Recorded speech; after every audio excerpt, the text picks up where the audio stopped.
Hi guys, good evening. Ngayon po ay 11:50 PM, araw ng Biyernes. Ayan po guys yung mga na-deliver nating paintings. Yan.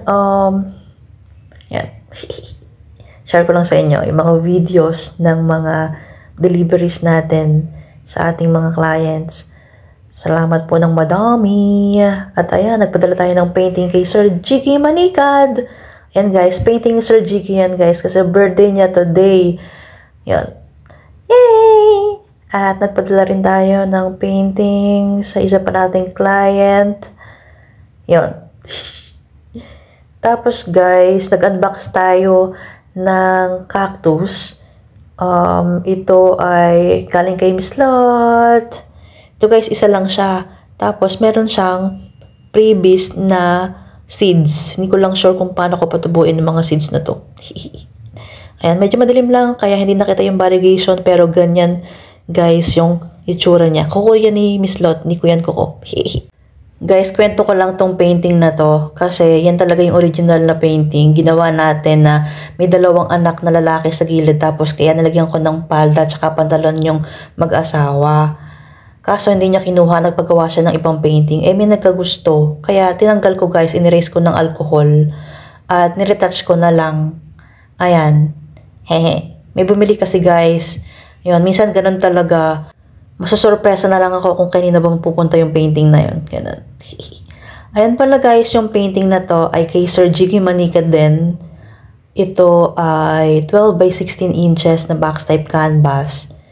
Hindi ko lang agad napadala. Nauna lang yung isang maliit na 6 by 8 inches.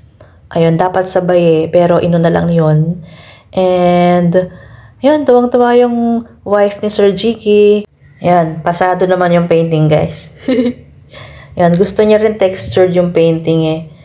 Tapos, yun, sobrang dami kong ginagawa guys. Kasi, kahapon, November 14, nakasold tayo guys ng 21 paintings. Nagulat ako kasi ino-offer ko lang isa. Pero kailangan ko ng 15 15. Tapos, yung isang client lang to, binili niya 16 paintings. Kailangan ko kasi ng 15 na pangregalo ko. Tapos, itong malaki na to sa akin. So, isang malaki tsaka 15 na 8 by 8.5 by 11 inches yung binili niya. Kulang. Kaya ginagawa ko ngayon. So, kailangan kong matapos yung 15. Tapos, bumili rin si Ma'am Tagapasay. Repeat order. Bali, pangalawang niyang order. Lagi ko siyang fina-follow up. Hindi naman follow up na makulit. Follow up. Nagsisend lang ako ng Kisend lang ako ng mga bagong paintings. Ganun kasi yung mga ginagawa ko sa mga clients ko na nakabili na rin. Sinesendan ko pa rin ng mga bagong gawa. Tapos, ang reply niya sa akin, Michelle, ini-enjoy ko pa yung bagong bili ko sa'yo. Tapos, nagulat ako kahapon. Ayun, gabi na. Lahat ng mga nagustuhan niyang paintings na nasend ko sa kanya, yung mga available paintings sa Viber, nireplyan niya ng, hello! Tapos, nagugulat na lang ako, nagre-reply siya sa bawat painting. Hello, hello. Bali, 4 yung hello niya. Nireplyan niya ng hello. Tapos, nag-message siya, Michelle, lahat ng may hello, gusto kong bilhin. Sabi niya. Ay, ang cute. Hello. Ayun. Kaso, yung 3 doon, sold na. So, isa lang yung hinelowan niya na available. Ayun. Kaya, in-offer ko sa kanya yung mga ibang available. Ito yung available. Sayang naman. Pero ito maganda. Tapos, ang nabili din niya, 2. Tapos, agad na rin siyang nagbigay ng payment, buong payment. Yun. At, hindi ko pa na-deliver.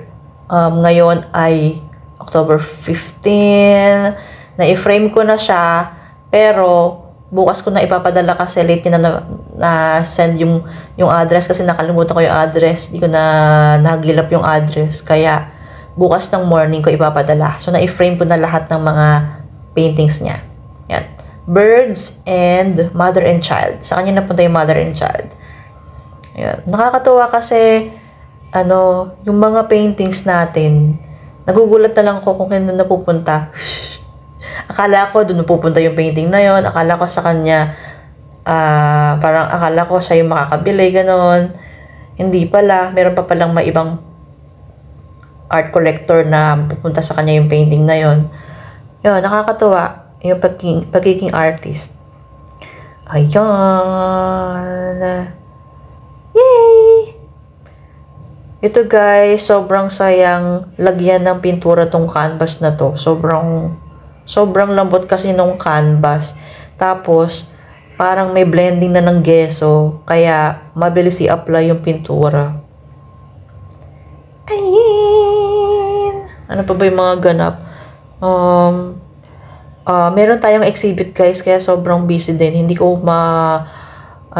matapos-tapos ang mga paintings. Ayan guys, yung kay Sir Jiggy na textured. At ito naman, yung paintings ni ma'am, yung nag-hello. Ayan. Napunta siya sa birds na 4, tsaka mother and child. Yay! Thank you so much guys for watching! Bye!